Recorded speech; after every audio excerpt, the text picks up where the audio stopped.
भारतीय गुरूर तेजस तैयारे के मलबे की तरह बिखर गया। दुबई में जारी एयर शो के दौरान 550 करोड़ रुपए महंगा भारतीय जंगी तैयारा तेजस करतब दिखाते हुए गिर गया।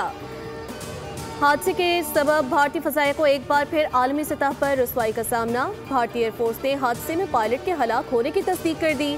तेजस के बाद हिंदुस्तान एरोनॉटिक्स लिमिटेड के शेयर्स भी गिर गए। 2.5% से जायद की कमी।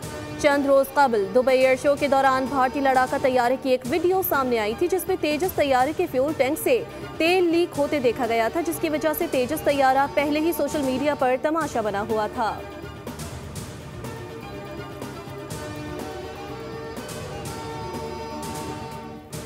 भारतीय फजाइया ने दुबई एयर शो दागदार कर दिया। एयर शो इंतजामिया का भारतीय तैयारा तेजस गिरने की तहकीकात का ऐलान। ये दुबई में 19वां एयर शो है और इसकी तारीख में पहली बार हुआ है कि कोई तैयारा हादसे का शिकार हुआ हो। दुनिया भर के माहिरीन ने मंजर अपनी आंखों से देखा। दुबई एयर शो का आज 5वां और आखिरी रोज है। इस हादसे के बाद आखिरी दिन के एयर शोज फिलहाल रोक दिए गए।